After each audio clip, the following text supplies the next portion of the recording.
नमस्कार साथियों, मैं प्रभु दयाल हंस प्रवक्ता हिंदी एक बार फिर आपके बीच उपस्थित हूँ। प्यारे साथियों, आज हम कक्षा 10वीं की पाठ्य पुस्तक क्षितिज भाग 2 से आपके लिए लेकर के आए हैं जयशंकर प्रसाद जी द्वारा रचित आत्मकथ्य नामक कविता। कविता पर बात करने से पहले हम बात करेंगे जयशंकर प्रसाद जी के बारे में।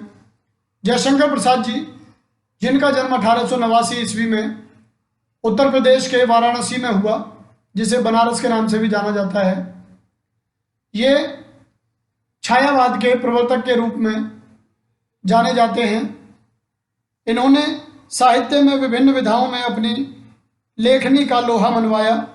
काव्य रचनाओं में आंसू, झरना, लहर और इनका महाकाव्य कामायनी। इसके साथ ही उपन्यास, 3 उपन्यास लिखे, कंकाल, तितली, इरावती। नाटक लिखे, चंद्रगुप्त, स्कंदगुप्त। इनके ऐतिहासिक नाटक हैं जो ये बड़े प्रसिद्ध रहे हैं। कहानी संग्रह, छाया, प्रतिध्वनि, आकाशदीप, निबंध संग्रह, काव्य और कला तथा अन्य निबंध। तो इस तरह से इन्होंने साहित्य की विभिन्न विधाओं में अपना योगदान दिया। 15 नवंबर सन 1937 को इनका निधन हुआ। अब हम बात करेंगे आपसे आत्मकथ्य के बारे में। यहाँ एक घटना और मैं बता दूं, आत्मकथ्य यह कविता तब लिखी गई जब 1932 में हंस पत्रिका के संपादक मुंशी प्रेमचंद जी ने जयशंकर प्रसाद जी से निवेदन किया कि हंस में आत्मकथा विशेषांक वह निकालना चाहते हैं और जयशंकर प्रसाद जी भी अपनी एक आत्मकथा लिखें ताकि उसे हंस में छापा जा सके। जयशंकर प्रसाद जी को यह लगा कि उनके जीवन में तो ऐसा कुछ खास है नहीं जिसे वे लिखें और हंस में वो छपवाई जाए, परंतु ज़्यादा आग्रह उनसे किया गया तो उन्होंने यह कविता लिखकर मुंशी प्रेमचंद जी को दे दी और हंस के 1932 में आत्मकथा विशेषांक में यह कविता प्रकाशित हुई। तो यह है इस कविता के बारे में। अब इस कविता में कहा क्या गया है उसे हम एक एक करके समझने का प्रयास करते हैं, पढ़ने का प्रयास करते हैं। देखिए, पहली पंक्ति देखते हैं। मधुप गुनगुनाकर कह जाता कौन कहानी यह अपनी, मुरझा कर गिर रही पत्तियां देखो कितनी आज घनी। कवि कहता है कि मधुप, मधुप से तात्पर्य अर्थ तो होता है भौरा, भंवरा, पर मधुप यहां आया मन के लिए। मन जो है वो भंवरे की तरह गुंजार करता है। मन हमें बताता है कि कौन सी चीज कैसे वो देख रहा है, समझ रहा है। तो मधुप माने मन, गुनगुनाकर अपनी गुनगुन के माध्यम से, अपनी गुंजार के माध्यम से हमें अपनी कहानी बताता है कि कौन सी बात हमें कहनी है, कौन सी बात हमें नहीं कहनी है। मन ही मन में वह फिल्म चलती है बीते हुए समय की। मुरझा कर गिर रही पत्तियां देखो कितनी आज घनी। और जब मन बीते हुए समय को याद करता है, सोचता है उसके बारे में, तो ऐसा लगता है जैसे किसी वृक्ष पर पतझड़ आ गया है, लगातार उसकी पत्तियां टूट टूट कर गिर रही हैं। ऐसे ही कवि के जीवन में जो घटनाएं घटी वे टूटी हुई पत्तियों की तरह एक एक करके उसकी आंखों के आगे आ रही हैं। मन उनको समझ रहा है, उनको देख रहा है। इस गंभीर अनंत नीलिमा में, इस गंभीर अनंत नीलिमा में असंख्य जीवन इतिहास। कि ये जो अनंत नीलिमा, अनंत नीलिमा से तात्पर्य है ये जो सीमाहीन आकाश है जिसकी कोई सीमा नहीं है, इसमें ना जाने कितने, असंख्य का मतलब जिनकी संख्या गिनी ना जा सके, इतने जीवन इसमें व्यतीत हुए हैं, इतने जीवन इसमें पैदा हुए और समाप्त हुए हैं। उन सब का इतिहास यह आसमान जानता है। इस आसमान के नीचे, इसकी छाया में असंख्य लोगों ने अपना जीवन जिया और उनके न जाने कितने इतिहास यहां दबे पड़े हैं। यह लोग करते ही रहते हैं अपना व्यंग्य मलिन उपहास। और बहुत सारे लोग इनमें ऐसे भी रहे जिन्होंने अपनी आत्मकथाएं लिखी और उन आत्मकथाओं के माध्यम से संसार के लोगों को उनका उपहास करना भी आसान लगा, आरामदायक लगा जब लोग अपनी आत्मकथा, कभी यहाँ कहना क्या चाहता है, कभी कहना चाहता है कि इस दुनिया में, इस नीले आसमान के नीचे जो दुनिया है उसमें असंख्य लोग पैदा हुए हैं और मर गए, उनके अपने इतिहास रहे हैं, उनकी अपनी कहानियां रही हैं, और जब वो लोग अपनी कहानियां इस संसार को सुनाते हैं, इसके लिए लिखते हैं, तो संसार के लोग उन कहानियों को पढ़कर उन लोगों का उपहास उड़ाते हैं, उनके जीवन की विभिन्न घटनाओं को लेकर उनका मजाक बनाते हैं। व्यंग्य, मलिन, उपहास। मलिन से मतलब गलत तरीके से, मलिन माने होता मैला, और उपहास माने मजाक उड़ाना। व्यंग्य करते हैं लोग उन लोगों पर जो आत्मकथाएं लिखते हैं और उनका गलत तरीके से मजाक उड़ाते हैं। तब भी कहते हो कह डालूं दुर्बलता अपनी बीती। तब भी कि इस दुनिया में जितने लोग आत्मकथा लिख के गए, संसार में उनका मजाक उड़ाया, फिर भी तुम मुझसे यह उम्मीद करते हो, यह आग्रह करते हो कि मैं अपनी आत्मकथा लिख डालूं। तुम सुनकर सुख पाओगे, देखोगे यह गागर रीति। कभी कहता है कि तुम मेरी कमजोरियों को जानना चाहते हो, जो मेरे ऊपर बीती, जो मेरी कमियां रही, जो मेरी खामियां रही, उनको जानने के लिए तुम मुझसे मेरी आत्मकथा लिखवाना चाहते हो। इससे क्या होगा?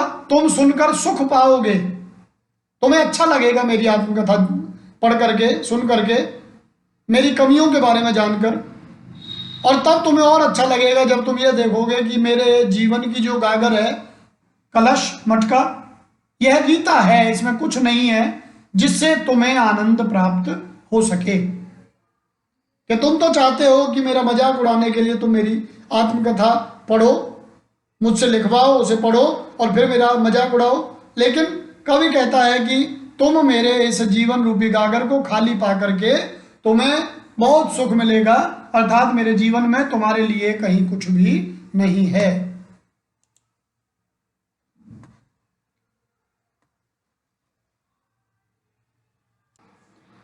जब जयशंकर प्रसाद जी से यह निवेदन किया गया कि वह अपनी आत्मकथा लिखें, तो उनके मन में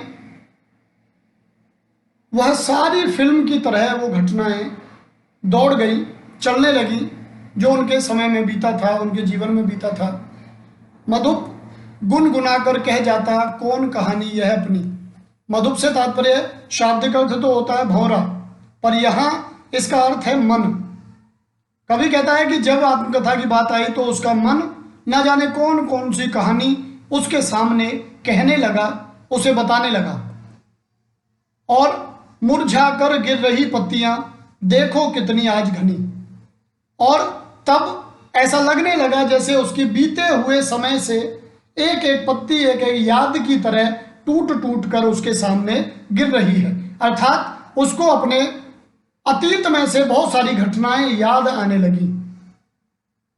वह कहता है कि इस गंभीर अनंत नीलिमा में, कि ये जो आकाश है अनंत, इसका कोई अंत नहीं है। नीलिमा से तात्पर्य आकाश से है, आकाश की नीलिमा से है। नीलिमा मतलब नीला रंग। कि ये जो अनंत आकाश है जिसका कोई अंत नहीं है, ये बहुत शांत है और इसमें असंख्य जीवन इतिहास बीत चुके हैं, असंख्य लोग पैदा हुए और मृत्यु को प्राप्त हो गए। उन सब के इतिहास इस आसमान के नीचे दर्ज हैं, इस आसमान में दर्ज हैं। यह लोग करते ही रहते हैं अपना व्यंग्य मलिन उपहास। और ये लोग जिनका जीवन यहां बीता, उन लोगों ने अपनी आत्मकथाएं कही, लोगों को सुनाई अपनी बातें, और फिर लोगों ने उनका व्यंग्य मलिन उपहास किया। व्यंग्य करना किसी पे, कटाक्ष करना, और मलिन माने मैला, उपहास से तात्पर्य मजाक उड़ाना। कि जब उन लोगों ने अपने जीवन के बारे में लोगों को बताया तो लोगों ने उनके जीवन की बात सुन करके उन लोगों का भद्दे तरीके से मजाक उड़ाया। तब भी कहते हो कह डालूं, तब भी कहते हो कह डालूं दुर्बलता अपनी बीती। कवि कहता है कि देख रहा हूं कि दुनिया में लोग आत्मकथा कहने पर मजाक उड़ाते हैं, फिर भी मुझसे यह कहा जा रहा है कि मैं भी अपने बीते हुए समय को, अपनी दुर्बलताओं को आत्मकथा के माध्यम से कह दूं। तुम सुनकर सुख पाओगे, क्योंकि इससे तुम्हें सुनकर सुख मिलेगा। मेरी कमियों के बारे में जान करके, मेरे दुखों के बारे में जान करके दुनिया के लोगों को संतुष्टि प्राप्त होगी। देखोगे यह गागर रीति, लेकिन मेरे जीवन में ऐसा कुछ नहीं है।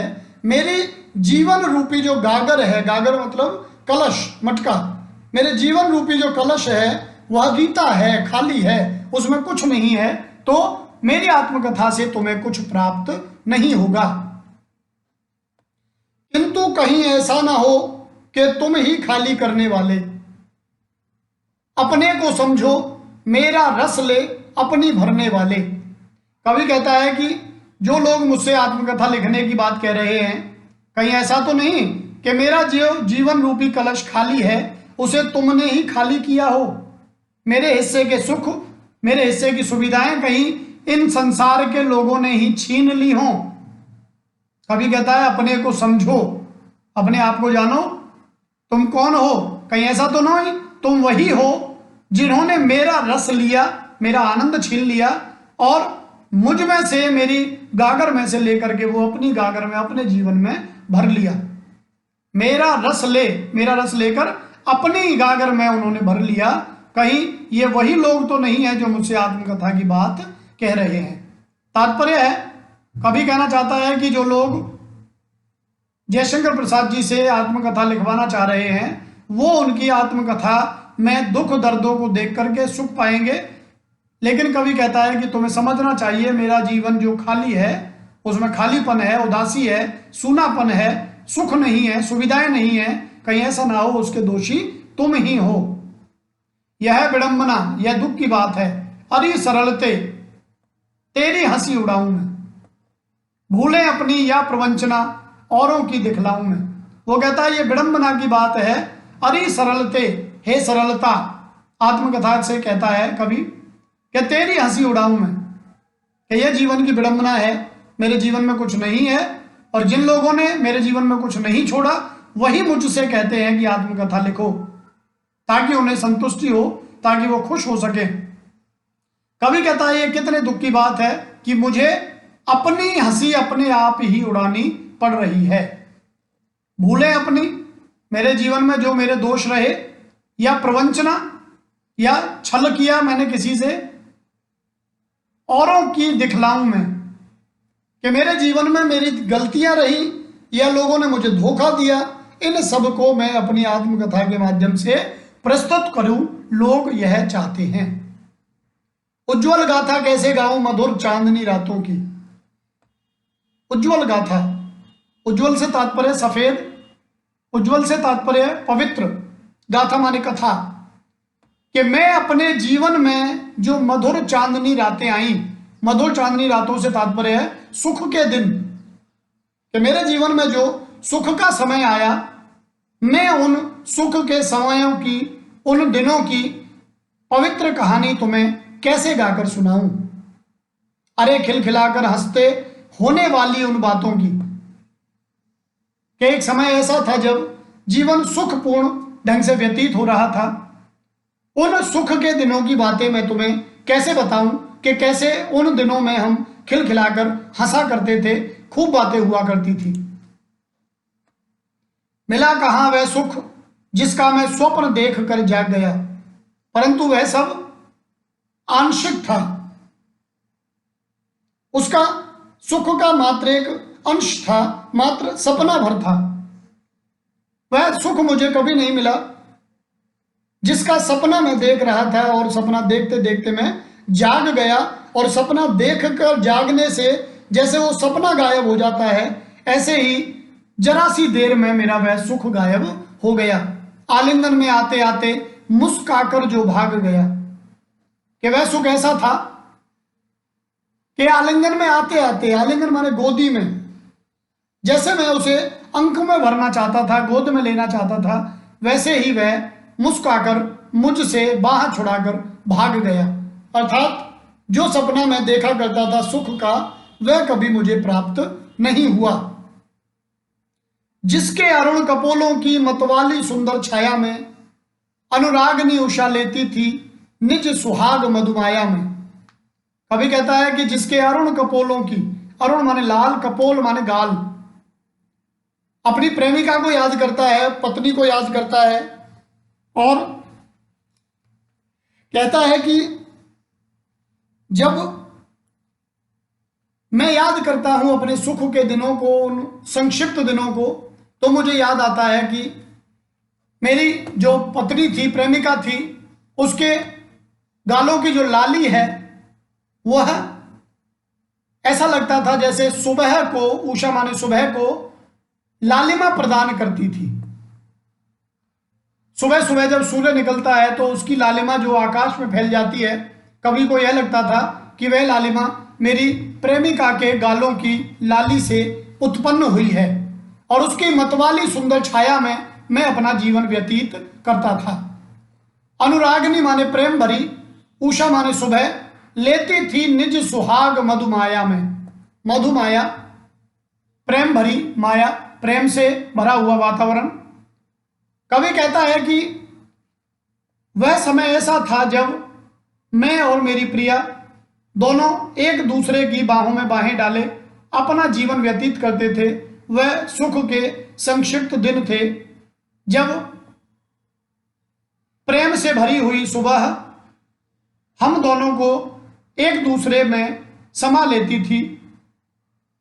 प्रेमिका के गालों की लाली सुबह को लालिमा प्रदान करती थी। उसकी स्मृति पाथे बनी है थके पथिक की पंथा की।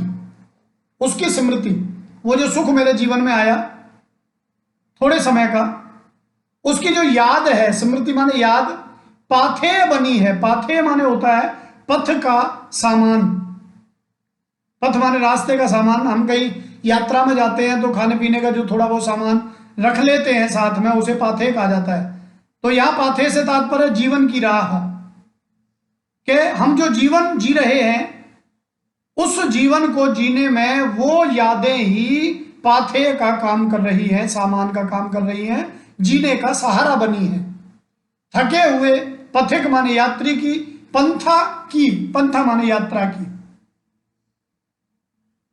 एक थका हुआ यात्री जो अपने रास्ते पे बढ़ा चला जा रहा है, उसको आगे बढ़ने के लिए केवल एक चीज सहयोग देती है और वो चीज है उसके बीते हुए सुख के दिन। वो उसकी यात्रा में सहयोग करते हैं। सीवन को उधेड़ कर देखोगे क्यों मेरी कंथा की, और आज तुम मेरी कंथा माने गूदड़ी की। हम जो कपड़ों से, पुराने कपड़ों से गूदड़ी बना लेते हैं, उसको सिल लेते हैं, तो ऊपर से तो वो बिल्कुल नई सी लगती है, लेकिन जब उसे उधेड़ा जाए तो उसमें फटे पुराने कितने सारे कपड़े दिखाई देते हैं। कवि कहता है कि मेरी उस जीवन रूपी गूदड़ी को आज तुम उधेड़ना चाहते हो, उसकी सीवन को हटाना चाहते हो, ताकि उसमें भरे हुए दुख दरिद्र भरे दिन तुम देख सको। कवि यहां लोगों पे एक उलाहना देता है। उसके मन में एक दुख है कि उसके जीवन में जो सुख नहीं आ पाया वो कहीं ना कहीं इस दुनिया की देन रहा है। उस दुनिया की वजह से वह कभी सुखी नहीं हो पाए। क्षण भर के लिए उन्हें सुख मिला सपने की तरह, और आज उसके बाद भी लोग चाहते हैं कि वह अपनी आत्मकथा लोगों के सामने प्रस्तुत करे। कंथा, कंथा माने गूदड़ी। छोटे से जीवन की कैसे बड़ी कथाएं आज कहूं, कि जीवन बिल्कुल छोटा सा है लेकिन उसमें बहुत बड़ी बड़ी कथाएं हैं।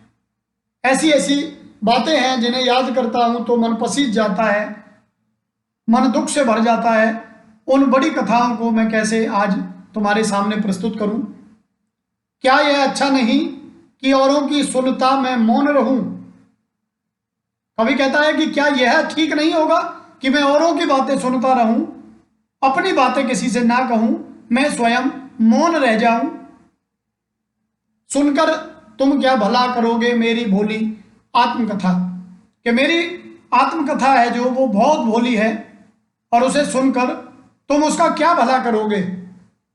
ना तो मेरी आत्मकथा को इससे कोई लाभ होगा, ना तुम्हें मेरी आत्मकथा जानकर कोई लाभ होगा। अभी समय भी नहीं, थकी सोई है मेरी मौन व्यथा। कवि कहता है कि अभी आत्मकथा को कहने का सही समय नहीं आया है। मेरी जो आत्मकथा है वो थकी हुई है, सोई हुई है। मेरा जो दुख है, मेरे जीवन में जितने कष्ट आए, उन कष्टों को व्यक्त करता हुआ जो दुख मेरे मन में है वह अभी सोया हुआ है। मैं उसे जगाना नहीं चाहता, मैं दुखी नहीं होना चाहता, इसलिए अपनी आत्मकथा कहने का यह सही समय नहीं है। तो इस तरह से प्यारे साथियों, कवि अपनी आत्मकथा के बारे में अपने विचार प्रस्तुत करता है और वो ये कहता है, सीधा सीधा आरोप रखता है कि मेरे जीवन में यदि सुख नहीं है तो वो इस दुनिया के लोगों की वजह से ही है। आज वे मेरी कमजोरियों को, दुखों को जानकर प्रसन्न होना चाहते हैं, जबकि मेरे जीवन में उनकी प्रसन्नता के लिए कहीं कोई चीज नहीं है। कवि कहता है अंत में कि मेरी जो आत्मकथा है उसे लिखे जाने से किसी का कोई भला नहीं होगा और मैं भी नहीं चाहता कि उसे लिख कर मैं अपने जख्मों को कुरे दूं, मैं अपने दुखों को ताजा कर लूं। मैं आत्मकथा लिख कर उन बातों को याद नहीं करना चाहता, मैं दुखी नहीं होना चाहता। तो प्यारे साथियों, ये थी कविता जयशंकर प्रसाद जी की आत्मकथ्य। आत्मकथ्य से तात्पर्य है अपने आप के बारे में कहा जाना, मतलब आत्मकथा। तो आज इतना ही। आप सभी का धन्यवाद करता हूं और अति शीघ्र एक और वीडियो लेकर के आप सभी के बीच उपस्थित होऊंगा। तब तक के लिए हार्दिक आभार, नमस्कार।